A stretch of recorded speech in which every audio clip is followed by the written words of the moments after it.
Padre, del Hijo y del Espíritu Santo. Amén. Que hermanos, continuamos con nuestra explicación de la fe católica, apoyándonos en el Catecismo Mayor de la Iglesia Católica, publicado por el Papa San Pío X.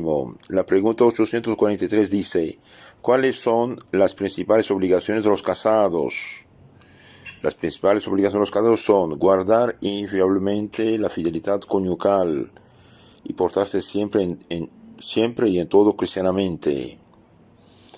2. Amarse uno a otro, soportarse con paciencia y vivir en paz y concordia. 3. Si tienen hijos, pensar seriamente en proveerlos de lo necesario, darles cristiana educación y dejarlos en libertad de escoger el estado a que Dios los llame. Entonces tienen la obligación de darles una cristiana educación. Ahora veamos un poco cuestión de espiritualidad conyugal, familiar, lo que dice el padre Filipón, con PH Filipón, los sacramentos de la vida cristiana, que habla de la educación de los hijos. El amor conyugal que en los bautizados viene a florecer en amistad en Cristo, conduce normalmente a los esposos a una superación de sí mismos en otro ser, síntesis viva y fruto de su amor, el Hijo. En la vida del hogar, el Hijo polariza todo. Es su razón de ser suprema. En el plan del Creador, la familia es el hogar natal de los elegidos. En ella se origina la ciudad de Dios. Ustedes saben que el fin primario del matrimonio es la generación o procreación y educación de los hijos, y el fin secundario, que viene en segundo lugar, bien, apoyo mutuo, apaciguamiento de la concupiscencia.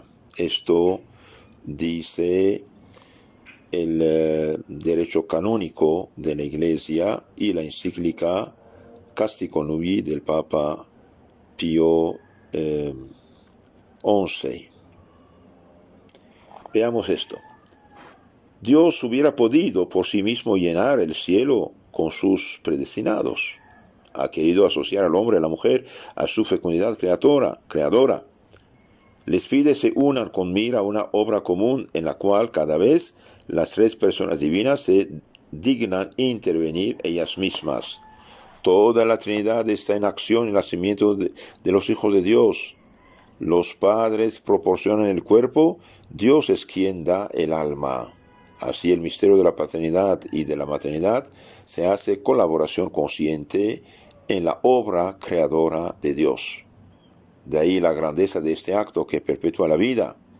Si los padres se penetran de su misión sublime, entran en los designios de la inteligencia creadora.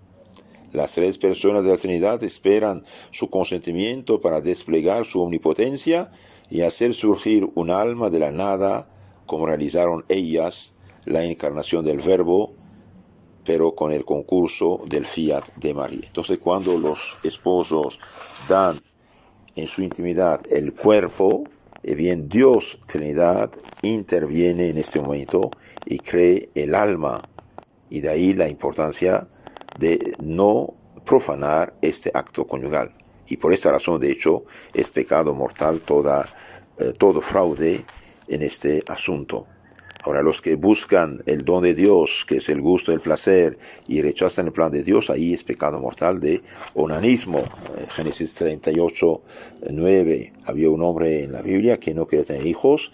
En el momento de estar con su esposo, no quería tener hijos, hacía fraude, interrupción del acto conyugal, y Dios le quitó la vida. Por eso todos los que eso hacen, bien pecan mortalmente. Al contrario, los que se unen bajo la mirada de Dios, según el plan de Dios, bien, Dios bendice lo que hacen, y Dios interviene. Es un acto de un cierto modo sagrado, porque Dios interviene para crear un alma inmortal.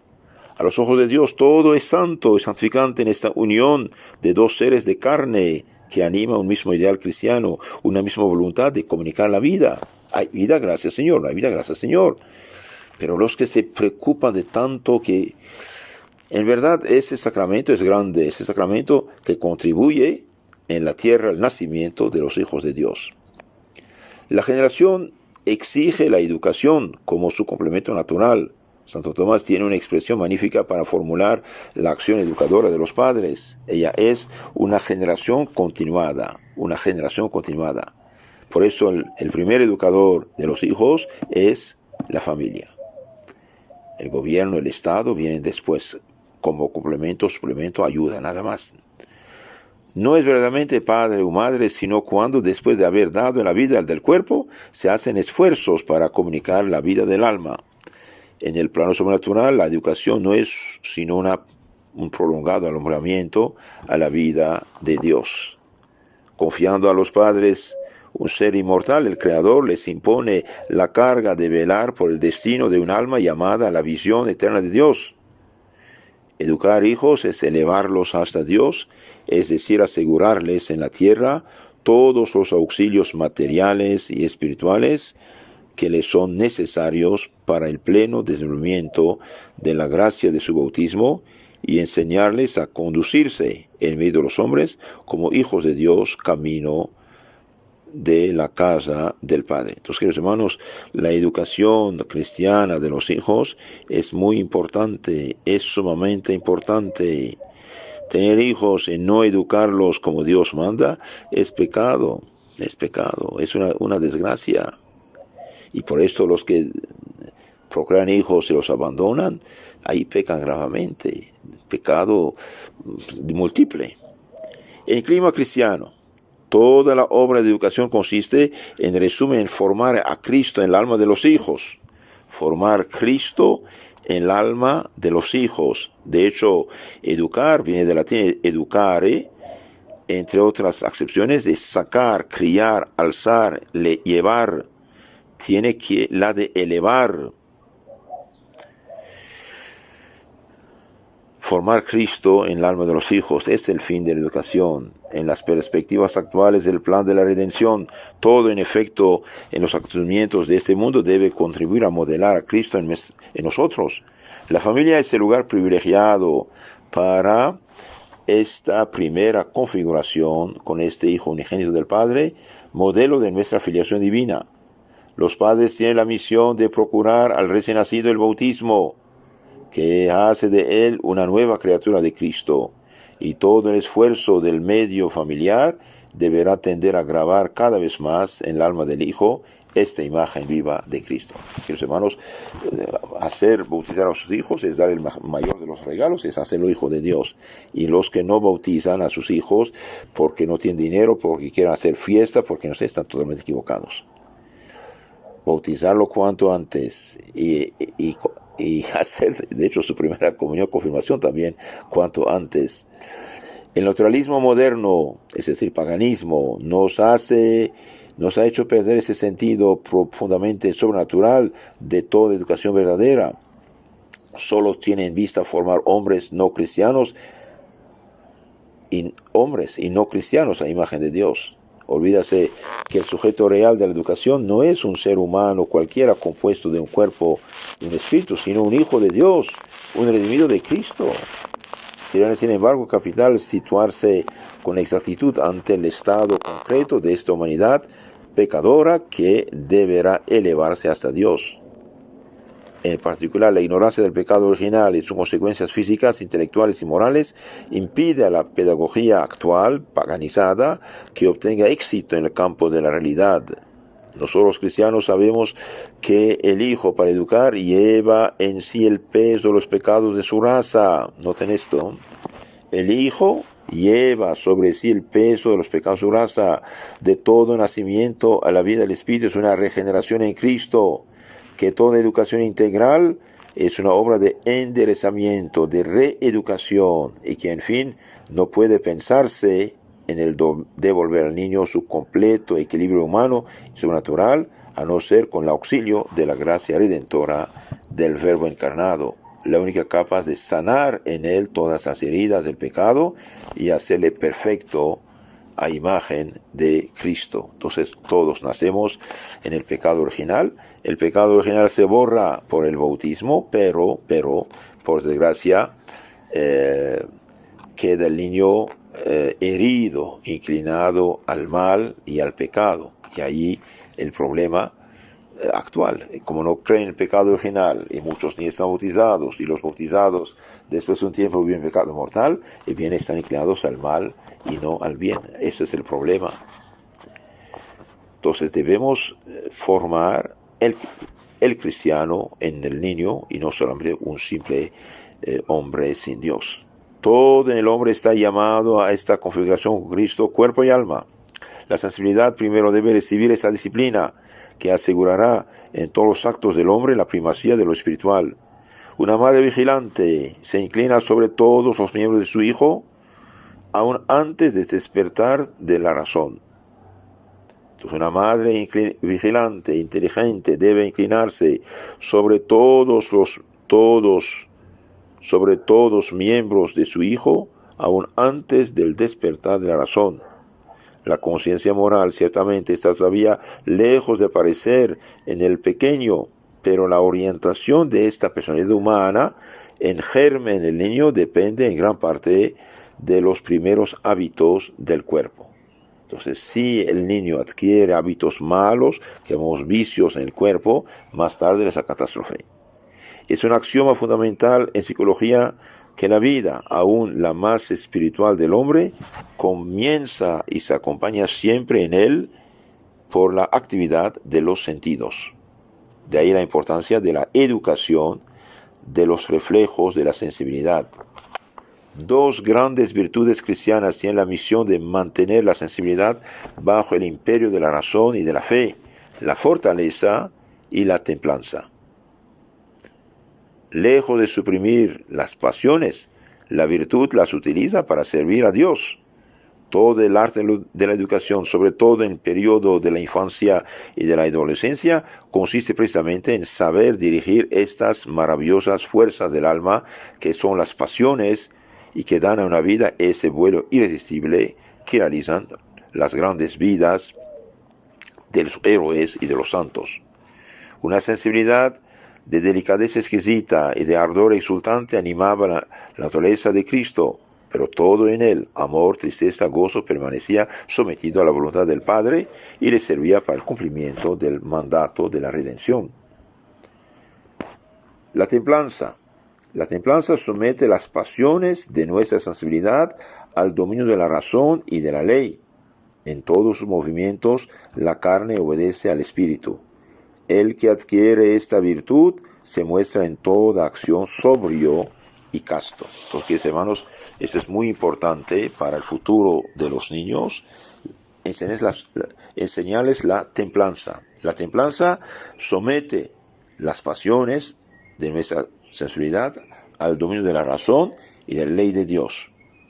En todos los movimientos, la carne obedece al espíritu. Es importante esto, que la carne, el cuerpo, obedezca a la inteligencia, a la voluntad del espíritu. El que adquiere esta virtud se muestra en toda ocasión sobrio y casto. Por modesta que sea la virtud de la sobriedad, por ejemplo, desempeña un papel básico en la economía de la formación moral.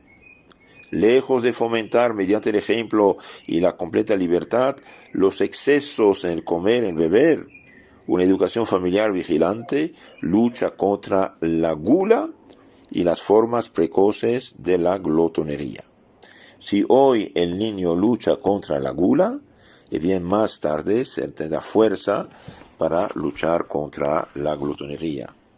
La salud física ganará con ello y se dará a los hijos esa moderación que los ciñe y les hace resistentes, manteniendo el cuerpo en estado de servir a las tareas superiores del alma. Es evidente que el esfuerzo principal de la templanza recae sobre la educación de la pureza. Aquí la misión de los padres, de la madre sobre todo, es irreemplazable. Desde la cuna el niño aprende a conservarse puro. Desde la cuna el niño aprende a conservarse puro. Sobre este punto, desde hace 20 siglos el cristianismo realiza verdaderos milagros. Y hasta tal punto estamos acostumbrados entre nosotros a esta victoria del Espíritu de Dios sobre la carne, que la pureza brilla a la vista del mundo entero como una virtud específicamente cristiana, como una cumbre a la que no llegan las almas sino con la gracia de Cristo. La virginidad es un lirio que florece a la sombra de la cruz. Queridos hermanos, de la educación que se da hoy al niño dependerá mañana su pureza, su fidelidad en su matrimonio o en su vida religiosa. En realidad, la castidad evangélica se extiende más lejos, a todos los estados de la vida. Existe la castidad de los y las jóvenes antes de su entrada en el matrimonio. La castidad conyugal que conserva a los esposos en la fidelidad recíproca bajo la mirada de Dios. La castidad de los viudos, de las viudas, que los libra del peso de la carne y del recuerdo de un amor efímero para fijarlos en Dios. Existe, en fin, la pureza de las vírgenes, que guarda a las almas para Cristo en la unidad. Solo en terreno cristiano se ve resplandecer ese triunfo absoluto del Espíritu sobre la carne.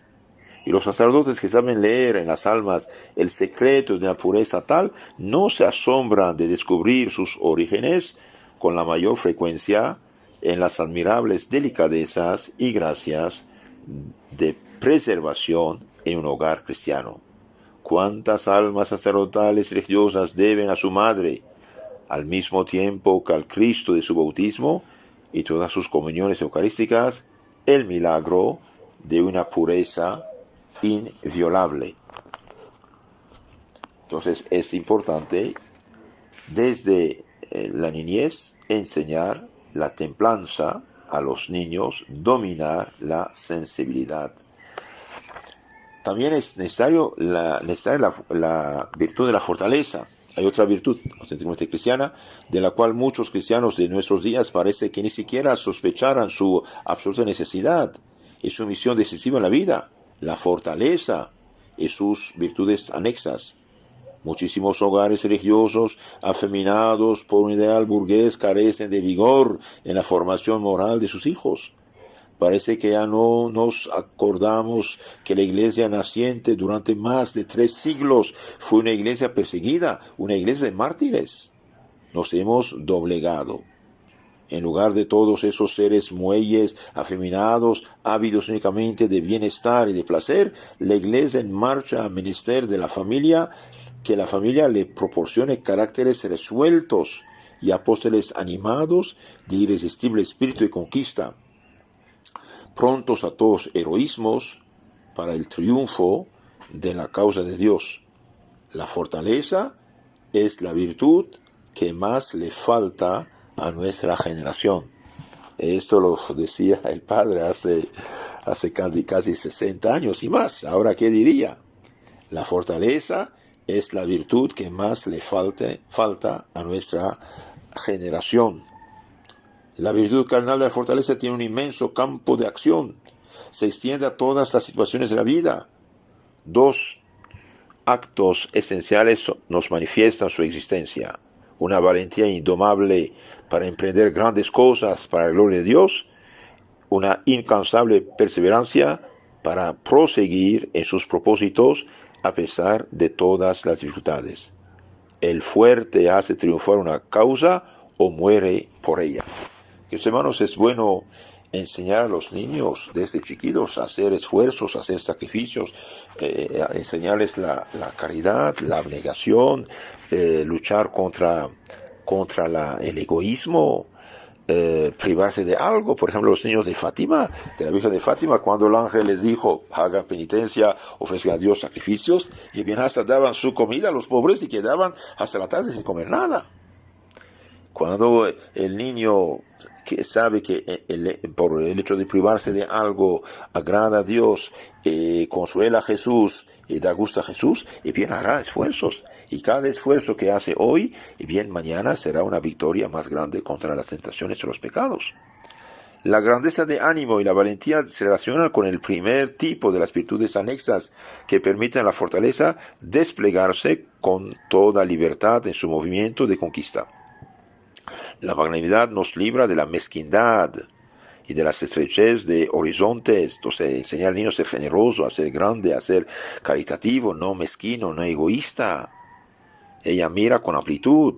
Ella es la que inspira esos vastos propósitos cuya realización cambia el destino de una ciencia y de un país.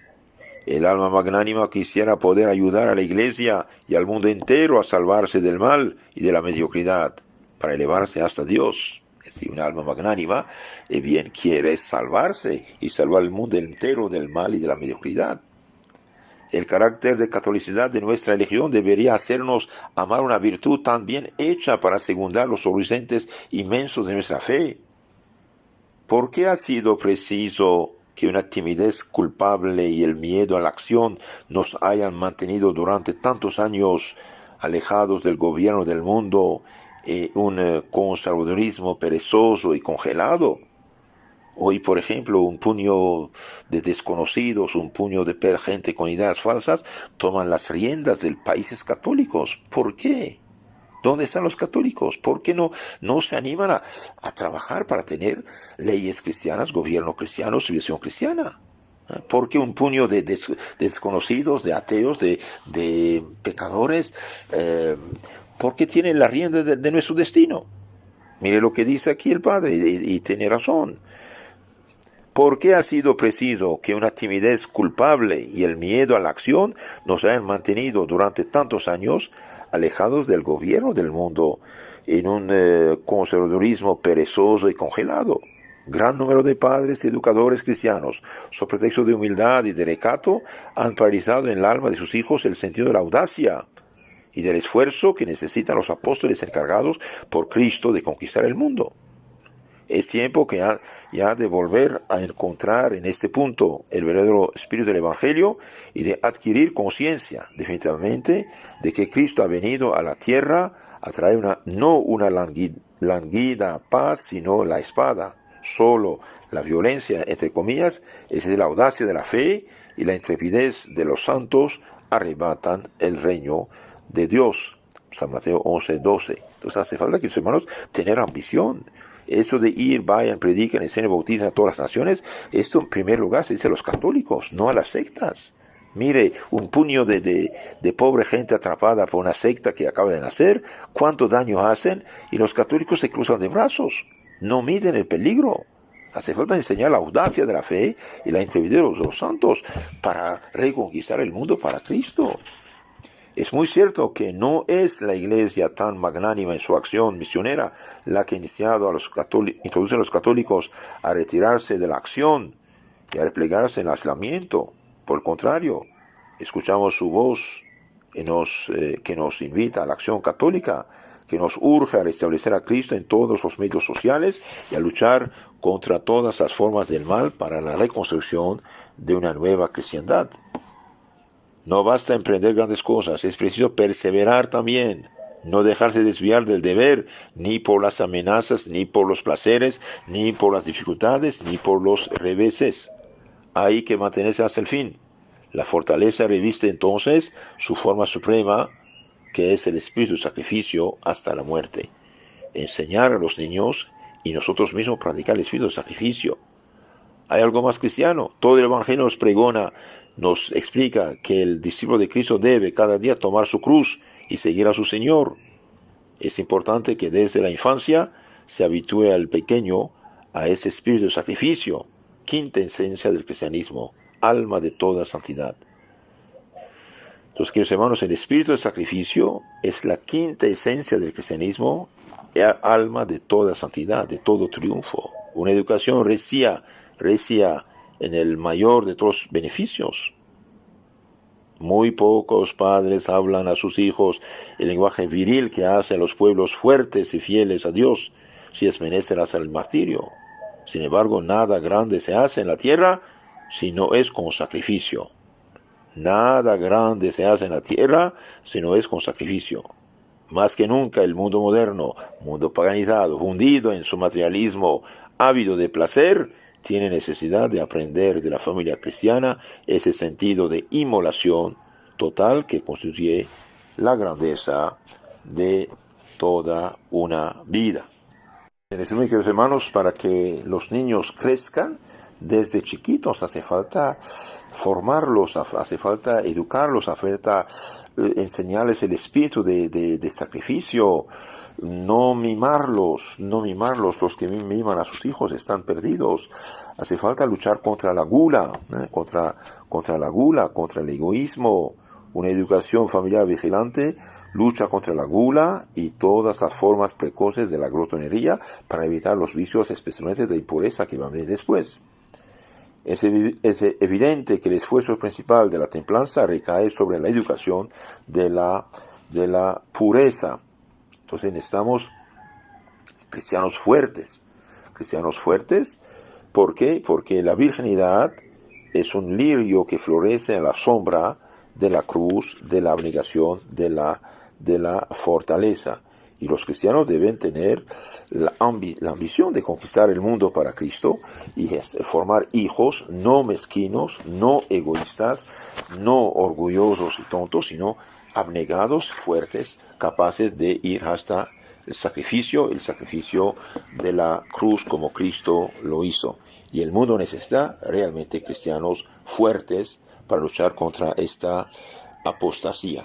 Les aconsejo, en lugar de poner sus hijos mirar telenovelas o estas cosas de caricaturas para niños que enseñan cosas absolutamente falsas y peligrosas, y bien léanles la vida de los santos, que son los héroes de la fe cristiana. Hay un libro que se llama La Madre Educadora, olvidé el nombre del autor, La Madre Educadora. Les aconsejo de tener este libro, leerlo, meditarlo. Una madre de familia me decía: padre, qué lástima que no he tenido este libro cuando tuve mi primer hijo. Sí, tiene razón. Este libro está publicado en México, por ejemplo, en la editorial Éxodo. Ahí lo tienen. Que Dios los bendiga. En nombre del Padre, del Hijo y del Espíritu Santo. Amén.